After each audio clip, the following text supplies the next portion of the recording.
इस video lecture में हम ए लेवल्स का एक इन्वेंट्री वैल्यूएशन का सवाल करते हैं जिसमें फीफो, लीफो, एफको और रेलेवेंट चीज़ों की डिस्कशन होगी। सवाल को देखते हैं। सवाल कहता है archipelago buys and sells a single product, his first 3 months of trading showed the following purchases and sales. जो नीचे वैल्यूज़ दी हुई हैं वो पहले 3 महीने के ट्रेडिंग की दी हुई हैं। 2005 Feb, March, April purchases, sales. For the following requirements, either perpetual or periodic inventory may be used. अच्छा, perpetual system और periodic system एक separate video lecture में डिस्कस किया गया है। perpetual में हर ट्रांजेक्शन के बाद एंट्री पास करी जाती है और periodic में साल के आखिर में। Calculation should be taken to a maximum of 2 decimal places. Required calculate Archie's closing stock at 30th April 2005 using the FIFO, which is first in first out method of stock valuation. तो चले हम देखते हैं कि FIFO के हिसाब से, first in first out method के हिसाब से हम लोग जो है वो स्टॉक की वैल्यूएशन जो 30 अप्रैल को स्टॉक बचा हुआ है वो कैसे कैलकुलेट करेंगे। अच्छा, अगर हम फीफो यूज़ करते हैं, अगर हम first in first out method use करते हैं तो हमारे पास 2 ऑप्शंस हैं। फीफो में एक परपेचुअल है और एक पीरियोडिक है। क्योंकि इस वीडियो का पर्पज़ ये है कि मैं आपको सिर्फ़ और सिर्फ कॉन्सेप्चुअली चीज़ें समझा दूं, तो मैं थोड़ा सा फॉर्मेटिंग का कम ख्याल रखूंगा, वो आप लोगों ने अपने पेपर में रखना है, ठीक है। अगर हम परपेचुअल सिस्टम एडॉप्ट करते हैं तो हम 3 कॉलम्स बना लेते हैं, एक परचेज का,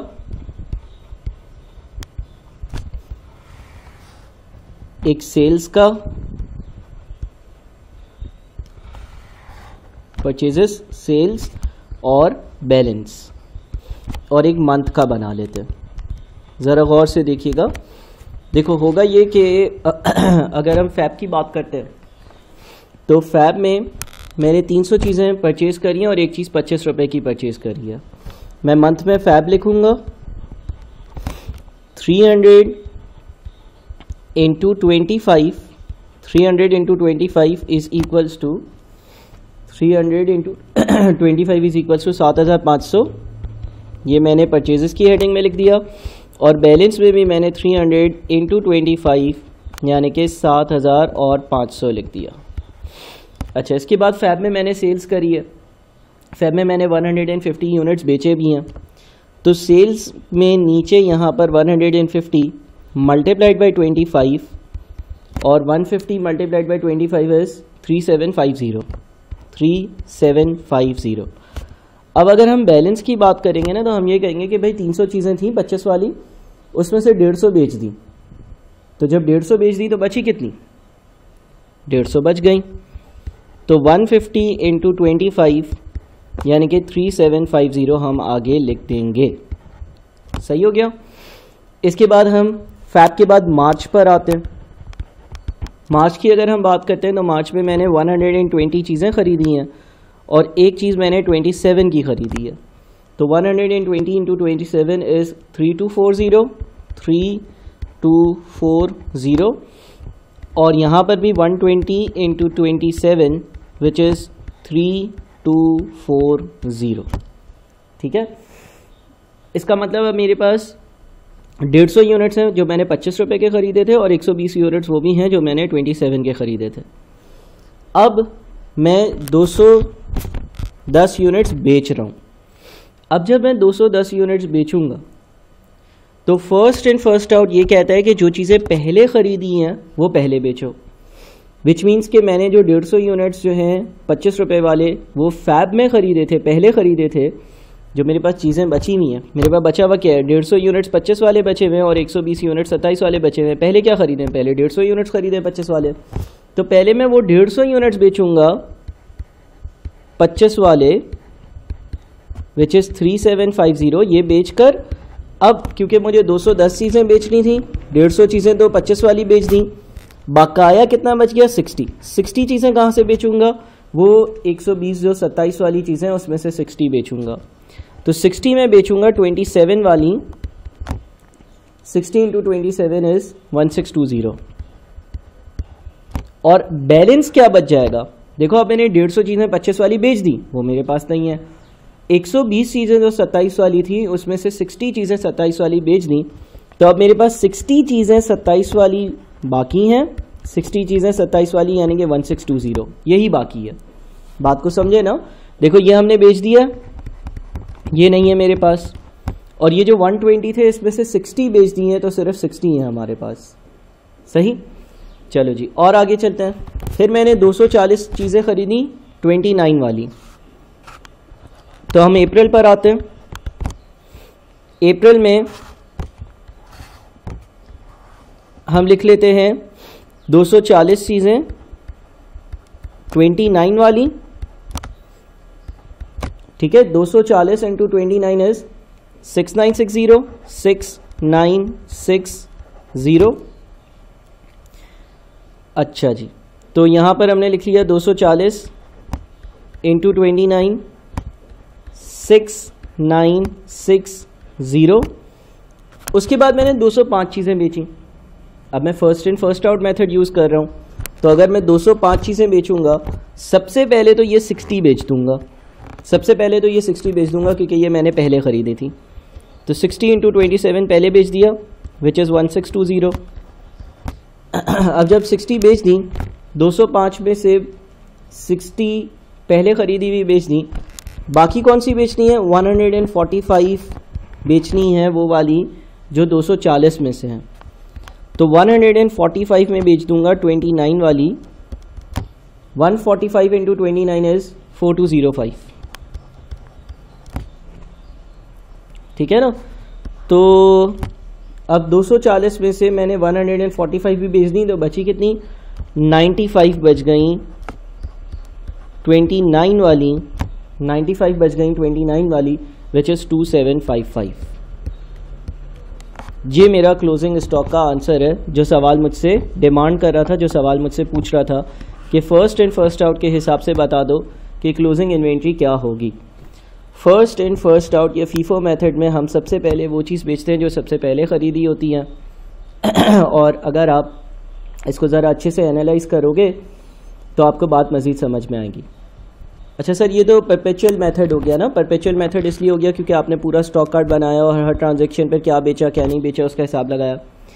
अगर हम पीरियोडिक करते तो कैसे करते, वो भी मैं बता देता हूँ। देखो, अगर आप फीफो का पीरियोडिक करते ना, फीफो पीरियोडिक, तो वो बड़ा आसान होता। कैसे आसान होता, सुनना ज़रा। 300 चीज़ें खरीदी थी, फिर 120 चीज़ें खरीदी, फिर 240 चीज़ें खरीदी। 300 प्लस 120 प्लस 240, टोटल 660 चीज़ें खरीदी। 150 चीज़ें पहले बेची, 210 उसके बाद बेची, 205 उसके बाद बेची। 150 प्लस 210 प्लस 205, टोटल मैंने 565 चीज़ें बेची। अब ये पीरियोडिक मेथड में हम ये करते हैं कि भाई आपने 565 चीज़ें बेची, जी बिल्कुल 565 चीज़ें बेची, तो आप पहली 300 ये बेच दी होंगी आपने। 565 में से पहली 300 सबसे पहले वाली बेची होंगी, बच कितनी गई? 265। फिर आपने ये 120 बेच दी होंगी, ये 120 बेच दी 265 में से, मजीद कितनी बेचनी है? 145। फिर 145 इन 240 में से बेची होगी, तो 240 में से अगर मैंने 145 मजीद बेच दी तो अब बच कितनी गई मेरे पास? 95। और वो 95 जो है वो 29 वाली आखिर वाली बची हुई होंगी, क्योंकि मैं first and first out method use कर रहा हूँ। यानी कि मैं सबसे पहले जो चीज़ ख़रीदता हूँ वो सबसे पहले बेचता हूँ, तो जो बच जाती है वो चीज़ बच जाती है जो सबसे आखिर में ख़रीदी होती है। यानी कि 95 चीज़ें जो बची हैं वो 29 रुपीज़ वाली बची हैं, और 95 इंटू 29 जो है वो 2755 होता है। ठीक है, तो इस तरह से हमारा पार्ट ही सॉल्व होगा। पार्ट भी देखते हैं। पार्ट भी कहता है calculate Archies closing stock at 30 April 2005 using the LIFO और last in first out method. LIFO या last and first out method की अजम्पशन ये होती है कि जो चीज़ें आखिर में ख़रीदी हैं, जो चीज़ें बिल्कुल आखिर में ख़रीदी हैं वो सबसे पहले बेची होंगी। ठीक है, लीफो मेथड क्या कहता है कि जो चीज़ें सबसे आखिर में ख़रीदी होंगी वो सबसे पहले बेची होंगी।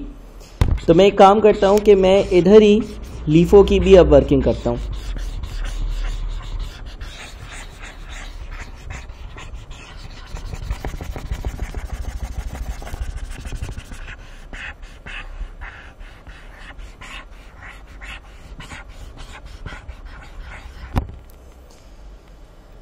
लीफो की वर्किंग करेंगे। अगेन एक हमारे पास मंथ्स का कॉलम होना चाहिए, एक हमारे पास परचेजेस का, एक सेल्स का और एक बैलेंस का कॉलम होना चाहिए। मंथ्स, परचेजेस, सेल्स और बैलेंस। फैब में आपने 300 चीजें खरीदी।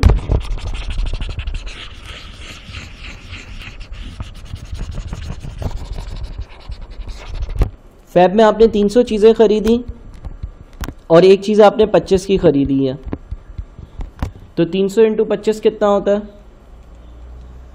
7500 रुपीज की आपने चीजें खरीदी। बैलेंस में भी आपने लिख दिया 300 इंटू 25 7500।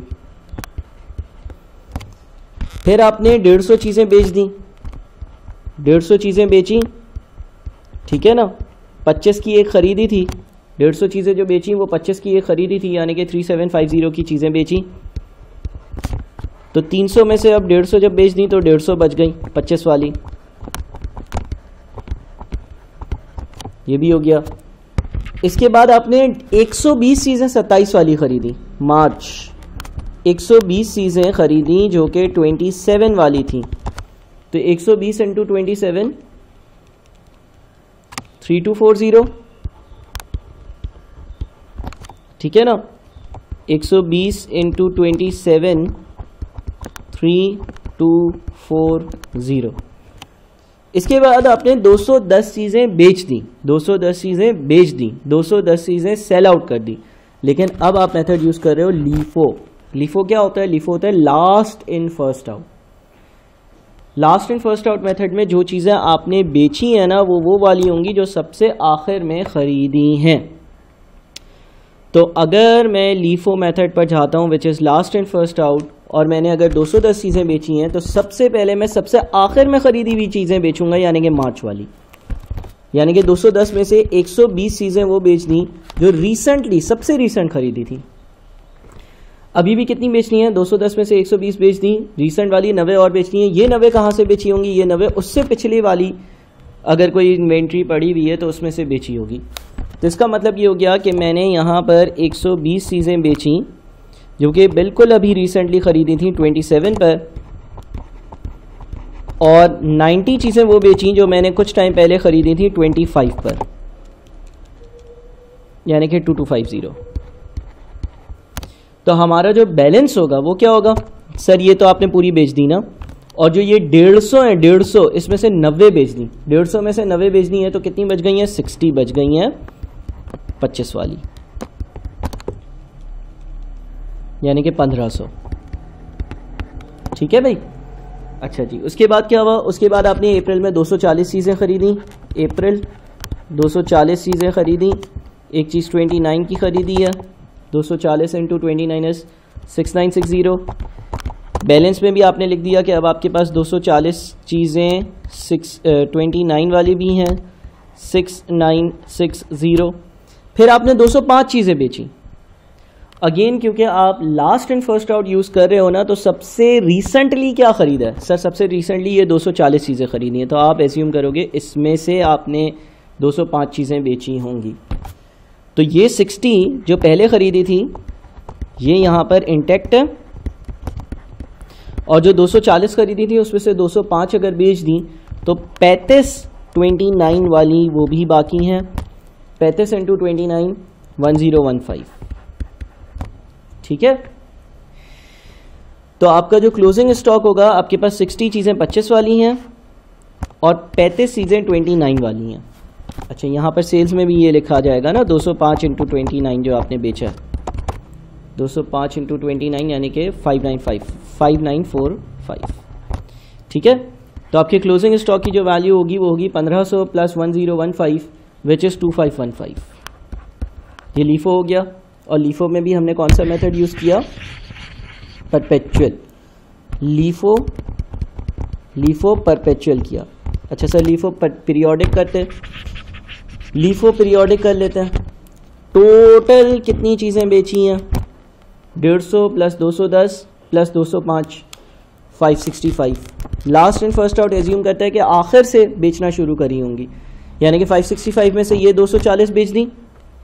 565 जो हमने बेची हैं उसमें से बिल्कुल आखिर में जो 240 खरीदी थी वो बेच दी पहले। तो मज़ीद कितनी बेचनी है? 325 और बेचनी थी। फिर आपने ये 120 बेच दी, ये 120 बेच दी, तो मज़ीद कितनी बेचनी है? 205 बेचनी है। फिर यहाँ से आपने 205 बेच दी, तो अगर 300 में से 205 बेच दी तो बची कितनी? 95 बच गई। वो 95 जो हैं वो 25 रुपए की वैल्यू पर होंगी। तो 95 इंटू 25 इज़ 2375। ये मेरा पीरियोडिक का आंसर होगा 2375। ठीक है भाई, ये हमारा लास्ट एंड फर्स्ट आउट की वैल्यूएशन से लीफो का आंसर हो गया। सही है ना? अच्छा भाई, उसके बाद बोलते हैं calculate Archies closing stock at 30 April using the FIFO method of stock valuation. FIFO कर लेते हैं, मैं वापस से सारी चीज़ें मिटाता हूँ। अब हम एफको मेथड यूज़ कर रहे हैं।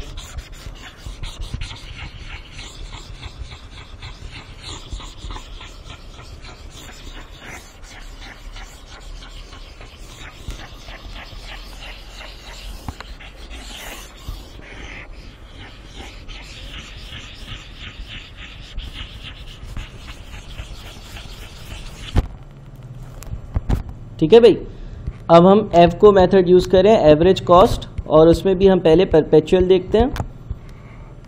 पहले लिखा जाएगा फैब, फिर परचेजेस का, अब मैं वो कॉलम्स नहीं बना रहा, परचेजेस में लिखा जाएगा 300 इंटू 25। 300 इंटू 25 हो जाता है आपका 7500। ठीक है ना? Month, purchase, sales, balance. Balance में भी 300 इंटू 25 यानी कि 7000 और 500। इसके बाद आपने फैब में 150 यूनिट्स बेच दिए हैं, वो आपने 25 वाले ही बेचे होंगे, 3750। तो जो चीज़ें बच गई वो 150 चीज़ें बच गई 25 वाली, विच इज़ 3750। इसके बाद आया मार्च। मार्च में आपने 120 चीज़ें खरीदी 27 वाली। 120 चीज़ें जो आपने 27 वाली ख़रीदी हैं उसकी टोटल वैल्यू 3240 बनती है। 3240 बनती है। आप एफको में क्या करोगे? एवरेज लेते हो। ज़रा एवरेज लेने का तरीका सुनना। 150 चीज़ें पहले से पड़ी हुई थी, 120 चीज़ें और ख़रीदी, टोटल चीज़ें कितनी हो गई? 270 हो गई। पहले जो चीज़ें खरीदी थी उनकी वैल्यू 3750 थी, अभी जो चीज़ें खरीदी उनकी वैल्यू 3240 है। तो 3750 और 3240 टोटल इनकी वैल्यू 6990 बनती है। टोटल इनकी वैल्यू 6990 बनती है। मैं वापस से रिपीट करता हूँ, 150 चीज़ें पहले से थी, 120 और ख़रीदी, 270 हो गई। 3750 की वैल्यू की चीज़ें पहले थी, 3240 की वैल्यू की चीज़ें अभी खरीदी हैं, टोटल 6990 हो गया। अब 6990 को 270 से करो डिवाइड और एक एवरेज रेट निकाल लो, ये आ रहा होगा आपका 25.89। ठीक है, 270 इंटू 25.89 अगर तुम करोगे तो तकरीबन 6990 बनेगा। फिर आपने जब चीज़ें बेची ना 210, तो आप एज्यूम करोगे को वो इस एवरेज रेट पे बेची, विच इज़ 25.89।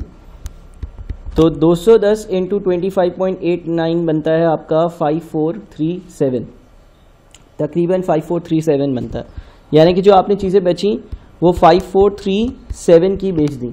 5437 की चीज़ें बेच दी तो क्या हो गया? तो आपके पास 270 में से जब आपने 210 चीज़ें बेच दी तो आपके पास 60 चीज़ें बच गई 25.89 वाली, यानी कि इनकी total value is 60 into 25.89 which is 1553। 1553। इसको ज़रा तवज्जो से देखना। देखो 270 चीज़ें थी आपके पास, एक चीज़ 25.89 की थी, टोटल वैल्यू 6990 बनती है। उसमें से 210 आपने बेच दी 25.89 वाली, जिसकी वैल्यू 5437 बचती है। 270 में से 210 चीज़ें बेची तो 60 चीज़ें बच जाती हैं। 25.89 के हिसाब से वो टोटल 1553 की बनती हैं। फिर आ गया अगला महीना विच इज़ अप्रैल। अप्रैल में दोबारा से आपने 240 चीज़ें खरीदी 29 वाली। 240 इंटू 29 जो है वो टोटल 6960 बनता है। ठीक है भाई, 6960 बनता है, और 240 चीज़ें आपने ख़रीदी और 60 चीज़ें पहले से आपके पास थी, यानी कि टोटल 300 चीज़ें हो गई, टोटल 300 चीज़ें हो गई। अच्छा, 6960 की चीज़ें अभी ख़रीदी हैं प्लस 1553 की चीज़ें पहले से पड़ी हुई थी, यानी कि टोटल वैल्यू 8513 होती है। तो अगर 300 चीज़ें 8513 की हैं तो एक चीज़ कितने की होगी? 8513 को 300 से डिवाइड करो, जो आपका एवरेज बनता है ना वो बनता है 28.38। 300 इंटू 28.38 यानी कि 8514 तकरीबन बन जाता है। फिर आपने 205 चीज़ें बेच दी। अब जब 205 चीज़ें बेचोगे तो वो इस एवरेज रेट पर यानी कि 28.38 पर बेची होंगी, ये हम एज्यूम करेंगे। तो 205 इंटू 28.38 बन जाता है आपका 5818। इसका मतलब जो चीज़ें बच गई 300 में से 205 बेच दी तो बची कितनी? 95 बच गई 28.38 वाली, और 95 इंटू 28.38 जो है वो बन जाता है आपका तकरीबन 2696। ये आपकी क्लोजिंग वैल्यू आ गई, ठीक है। अच्छा, एफको पर अगर हम पीरियोडिक करते, ठीक है, तो पीरियोडिक करना है एफको का बड़ा आसान है। वो ये है कि भाई आपने टोटल कितनी चीज़ें खरीदी, 300 प्लस 120 प्लस 240, टोटल मैंने 660 चीज़ें खरीदी। ये जो 660 चीज़ें खरीदी थी इनकी टोटल वैल्यू भी कैलकुलेट कर लो। कैसे? 300 इंटू 25 जो है वो बनता है 7500, 120 इंटू 27 जो है वो बन जाता है आपका 3240, 240 इंटू 29 आपका बन जाता है 6960,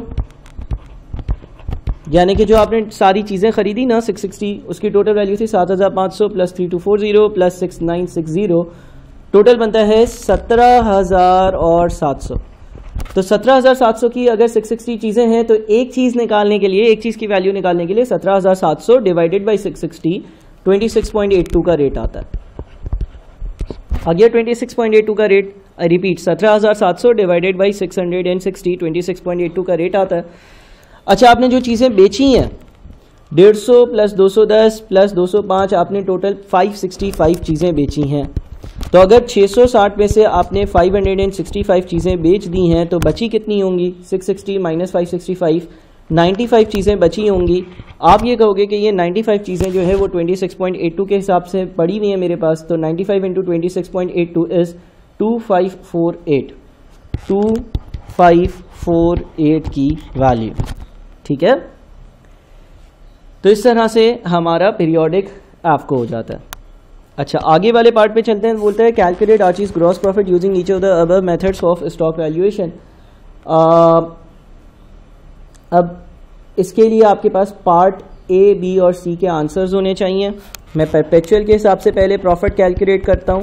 परपेचुअल में हमारे पास फीफो है, हमारे पास लीफो है, हमारे पास एवको है। अच्छा, हम प्रॉफिट कैलकुलेट कैसे करेंगे? जो सेल्स रेवेन्यू होगा उसमें से लेस कर देंगे हम क्या? Cost of goods sold.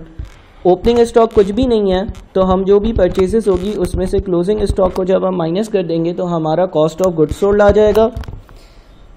जो कॉस्ट ऑफ गुड्स सोल्ड का अमाउंट आएगा उसको हम माइनस करेंगे तो हमारा ग्रॉस प्रॉफिट आ जाएगा। अच्छा, सेल्स की वैल्यू कैसे आएगी? सेल्स की वैल्यू जो है वो इस इंफॉर्मेशन से आ सकती है। कैसे आ सकती है?